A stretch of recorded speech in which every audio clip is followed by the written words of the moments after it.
Hello students, I am Dr. Archana Singh, Associate Professor in Botany, MSc Government PG College, Bharatpur. आज हम discuss करेंगे बेसिडियोमाइसिटीज़ के characteristics पर कि बेसिडियोमाइसिटीज़ के क्या लक्षण होते हैं। बेसिडियोमाइसिटीज़ को हम क्लब फंजाई के नाम से भी जानते हैं और बेसिडियोमाइसिटीज़ की एस्कोमाइसिटीज़ क्लास से क्या समानताएं होती हैं और क्या असमानताएं होती हैं। इस टॉपिक में हम इन सारी चीज़ों को डिस्कस करेंगे। अब हम देखते हैं the following points highlight the top features of basidiomycetes. क्या फीचर्स हैं बेसिडियोमाइसिटीज़ के, जो खास लक्षण हैं वो क्या हैं।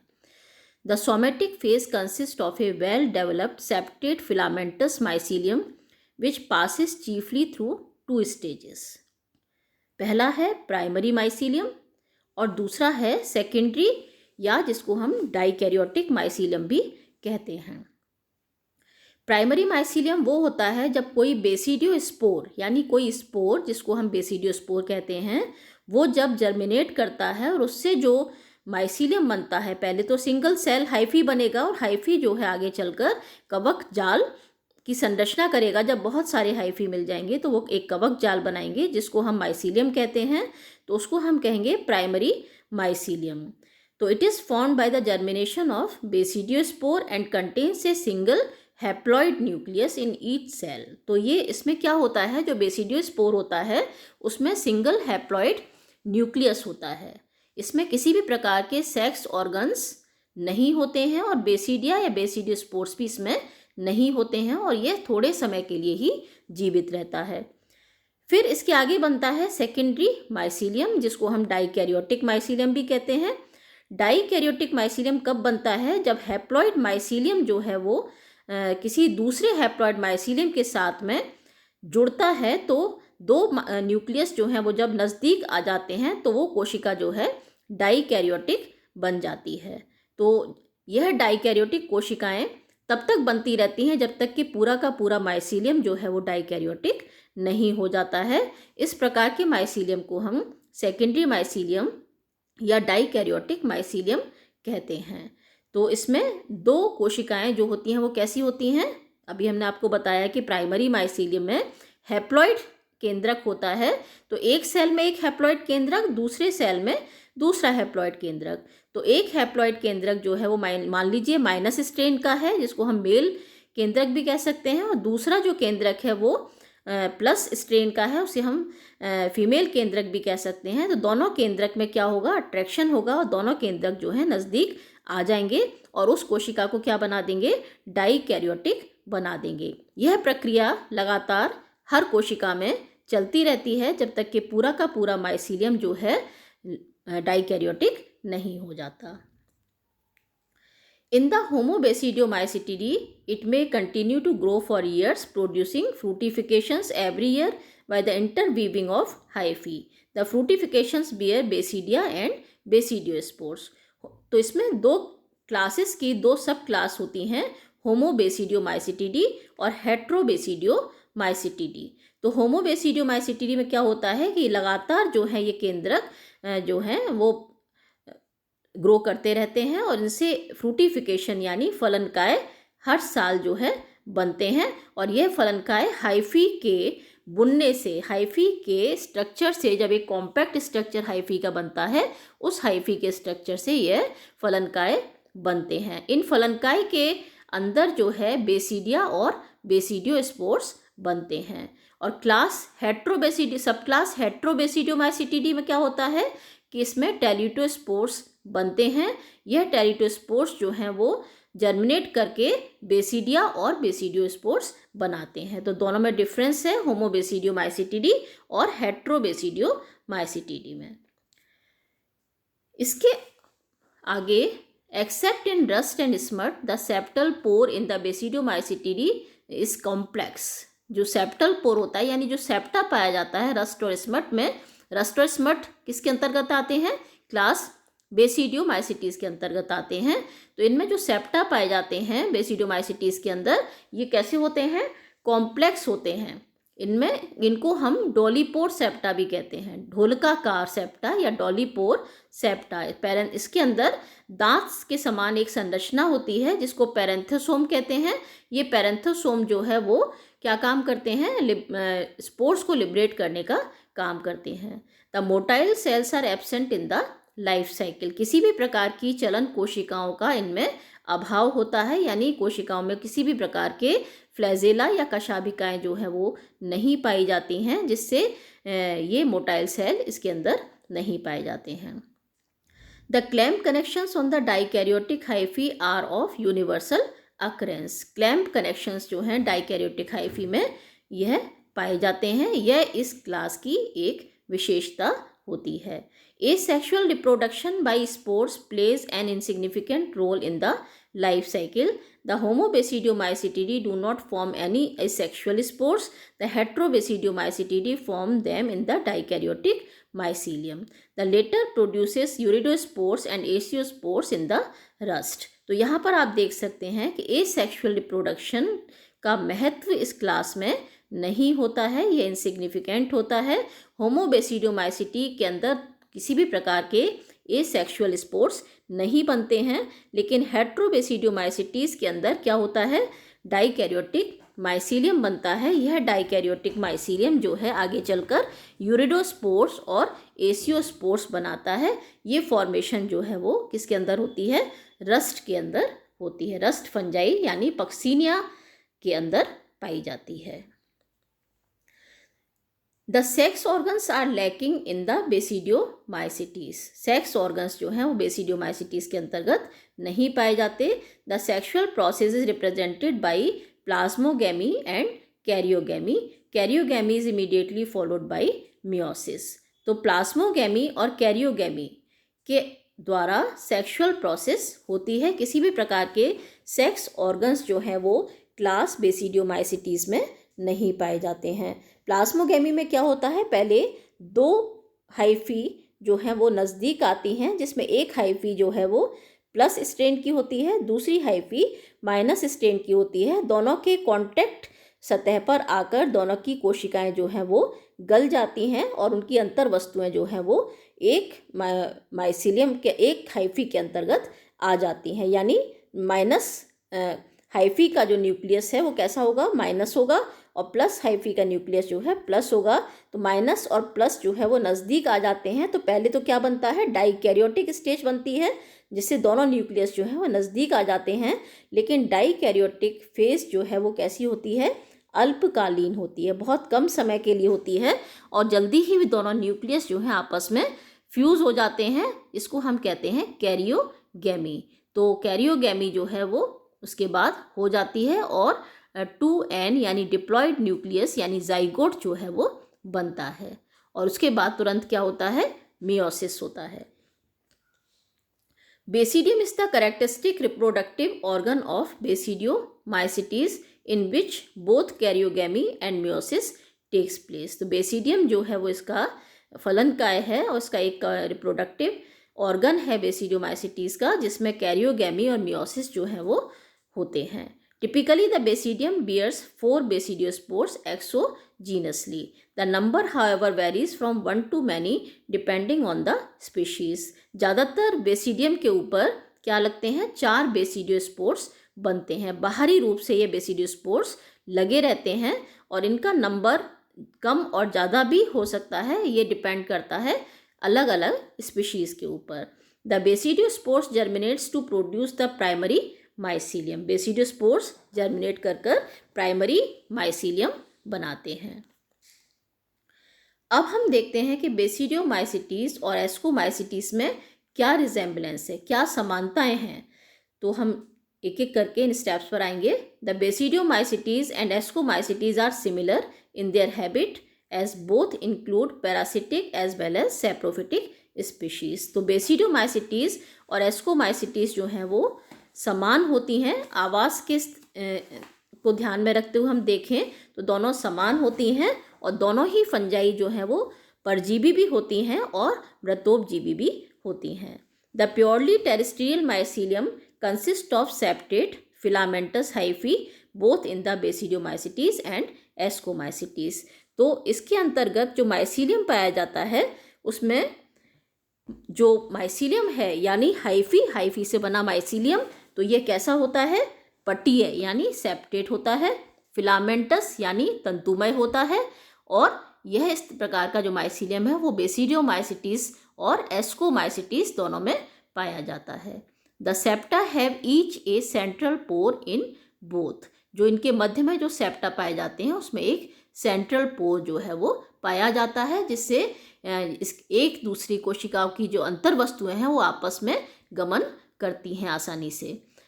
अगला पॉइंट है the motile cells are completely lacking in the life cycle of both the classes. किसी भी प्रकार की चलन कोशिकाएं बेसिडियोमाइसिटीज और एस्कोमाइसिटीज में नहीं पाई जाती हैं, यानी कशाभिकाओं का, फ्लैजेला का पूर्णतया इनमें अभाव होता है।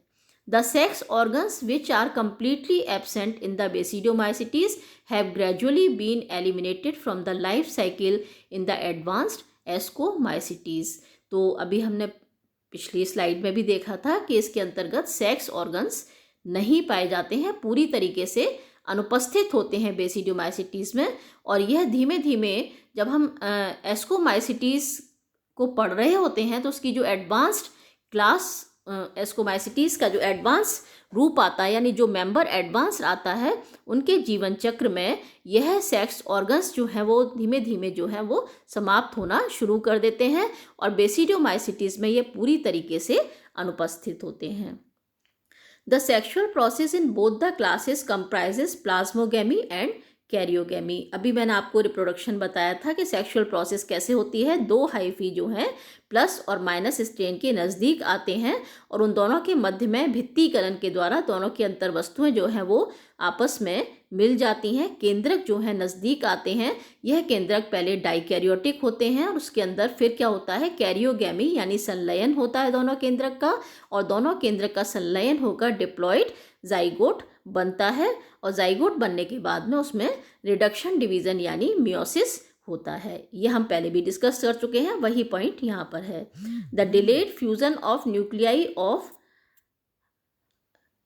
opposite strains after plasmogamy has resulted in the origin and establishment of a binucleate or dikaryophase in the life cycle of both Basidiomycetes and Ascomycetes। Opposite strain का फ्यूज़न जो है प्लाज्मोगेमी के अंतर्गत होता है और यह फ्यूज़न जो है कैरियोगेमी कहलाता है।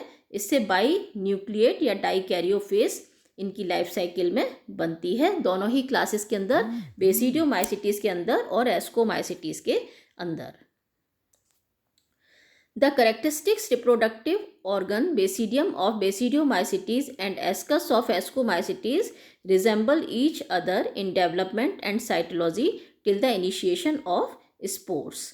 तो जो इनके रिप्रोडक्टिव ऑर्गन है बेसिडियम जिसको हम कहते हैं बेसिडियोमाइसिटीज के अंदर, और एस्कस जो है वो बनते हैं एस्कोमाइसिटीज के अंदर, यह दोनों ही जो है आपस में रिजेंबल करते हैं। इनकी साइटोलॉजी जो है वो और डेवलपमेंट दोनों ही एक से होते हैं। Both arise from the binucleate cells, the basidium from the dikaryotic hyphae and ascus from the ascogenous hyphae. दोनों ही जो है वो डाइकैरियोटिक हाइफी और एस्कस जो बनता है एस्कोमाइसिटीज के अंदर वो एस्कोजीनस हाइफी से बनता है। कैरियोगेमी दोनों में ही पाया जाता है। उसके बाद में दोनों में ही मियोसिस होता है जिससे बेसिडियम और एस्कस जो हैं वो बनते हैं। Basidiospores are usually uninucleate and haploid as are the ascospores. तो बेसिडियोस्पोर्स जो हैं वो यूनिन्यूक्लिएट होते हैं यानी हैप्लॉइड होते हैं, और एस्कोस्पोर्स भी सेम इसी प्रकार के होते हैं जो एस्कोमाइसिटीज में पाए जाते हैं। The dikaryotic mycelium in the Basidiomycetes is comparable to the ascogenous hyphae of the Ascomycetes। Dikaryotic mycelium जो है वो बेसिडियोमाइसिटीज में भी पाया जाता है और ये एस्कोजीनस हाइफीज में एस्कोमाइसिटीज में भी पाया जाता है। बेसिडियोकार्प्स बेसिडियोमाइसिटीज के एस्कोकार्प एस्कोमाइसिटीज से रिजेंबल करते हैं। दोनों ही एक ही प्रकार की संरचनाएं होती हैं। Clamp connection of the Basidiomycetes is considered homologous in structure and analogous in function to the hook of the ascomycetes. यहाँ पर जो क्लैम्प कनेक्शन है बेसिडोमाइसिटीज़ में वो होमोलोगस होते हैं संरचना में, और एस्कोमाइसिटीज़ के अंदर जो है वो एनालोगस होते हैं कार्यात्मक दृष्टिकोण से। अब हम आते हैं कि इनमें डिफरेंस क्या है, बेसिडोमाइसिटीज़ और एस्कोमाइसिटीज़ में क्या डिफरेंस है यह हम देखेंगे एक एक करके।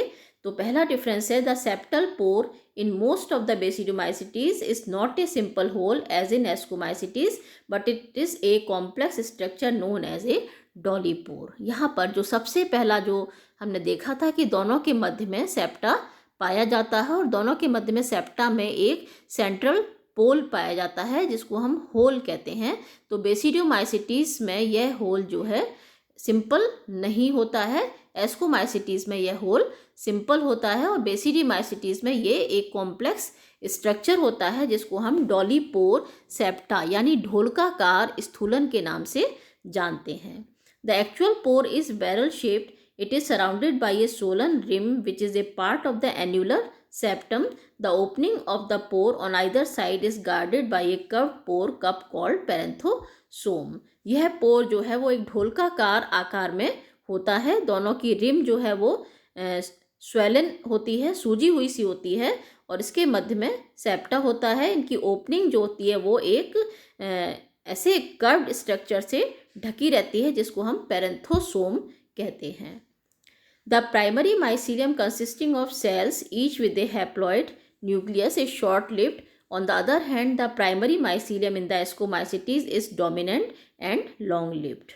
The primary mycelium in the basidiomycetes bears neither the sex organs nor basidia or basidiospores. Primary mycelium में ना तो सेक्स ऑर्गन्स होते हैं, ना बेसिडिया होते हैं, और ना बेसिडियोस्पोर्स होते हैं। द कोनिडिया जिसको हम कहते हैं यूरिडोस्पोर्स या aeciospores are borne on the secondary mycelium, whereas in the ascomycetes they are borne on haplomycelium. तो यह जो है बेसिडियोमाइसिटीज के अंदर सेकेंडरी माइसीलियम पर उत्पन्न होते हैं, लेकिन एस्कोमाइसिटीज में यह हैप्लोमाइसीलियम के ऊपर उत्पन्न होते हैं। Excepting the uredinales all traces of sexual apparatus have been lost throughout the class. Presence of clamp connection is a characteristic feature of the secondary mycelium. तो जो clamp connections होते हैं वो एक स्पेशल फीचर होता है basidiomycetes का, और यह clamp connection जो है वो सेकेंडरी माइसीलियम पर बनते हैं। The dikaryotic mycelium is a long-lived independent structure, whereas the ascogenous hyphae of the ascomycetes, which are homologous to the former, are short-lived.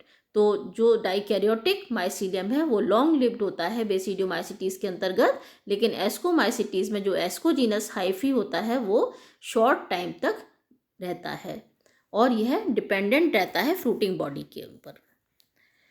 The dikaryotic mycelium which is the result of a single mating of compatible hyphae may produce a large number of fructifications instead of only one as in the ascomycetes. तो dikaryotic mycelium जो है वो फ्रूटिफिकेशंस बनाता है, जबकि ascomycetes में केवल एक फ्रूटिफिकेशन बनता है। The fruit bodies in the basidiomycetes consist entirely of dikaryotic hyphae, whereas in the ascomycetes the basal hyphae, peridia and paraphyses are haploid. तो यहाँ पर क्योंकि सेकेंडरी माइसीलियम से फ्रूटिंग बॉडी बनी है तो यह कैसी होती है, डाइकैरियोटिक हाइफी से निर्मित होती है, लेकिन एस्कोमाइसिटीज़ में जो हाइफी होते हैं, बेसल हाइफी होते हैं, उससे पेरिडिया और पैराफाइसिस जो हैं वो बनते हैं जो हैप्लॉइड होते हैं। The basidium bears a definite number of basidiospores which is usually 4, whereas the ascus of the ascomycetes usually produces 8 ascospores। तो एक डिफरेंस यहाँ पर ये मेज़र है कि यहाँ पर डेफिनेट नंबर के बेसिडियो स्पोर्स बनते हैं। ज़्यादातर जो स्मट फंजाई होती है उसमें 4 बेसिडियो स्पोर्स बनते हैं, लेकिन एस्कस के अंदर, एस्कोमाइसिटीज़ के एस्कस के अंदर जो हैं 8 एस्कोस्पोर्स बनते हैं। The basidiospores are produced externally और exogenously on the basidium, whereas the ascospores are produced inside और endogenously in the ascus of the ascomycetes. अब एक डिफरेंस ये आता है कि जो बेसिडियोस्पोर्स बनते हैं बेसिडियोमाइसिटीज़ के अंतर्गत, यह बेसिडियोस्पोर्स बहिर्जात यानी एक्सोजीनियसली, बहिर्जात बाहरी तरफ से यह लगे रहते हैं, बाहरी तरफ उत्पन्न होते हैं, जिनको हम एक्सोजीनस स्पोर्स के नाम से भी जानते हैं या बहिर्जात स्पोर भी कहते हैं। लेकिन एस्कस के अंदर जो एस्कोस्पोर्स बनते हैं वर्ग एस्कोमाइसिटीज के अंदर, तो यह एस्कोस्पोर्स जो है वो अंदर की तरफ बनते हैं, यानी एंडोजीनियसली यानी अंतर्जात बनते हैं, इनसाइड, है ना, इनसाइड द एस्कस, अंदर बनते हैं और संख्या में यह 8 होते हैं। इसके साथ ही यह बेसिडियोमाइसिटीज यानी क्लब फंजाई के जो लक्षण हैं वो समाप्त होते हैं। इनकी मैंने आपको समानताएं भी बताई एस्कोमाइसिटीज के साथ में और असमानताएं भी बताई। यह एक इम्पॉर्टेंट क्वेश्चन है आपके सिलेबस का और इसके साथ ही ये टॉपिक समाप्त होता है। Thank you.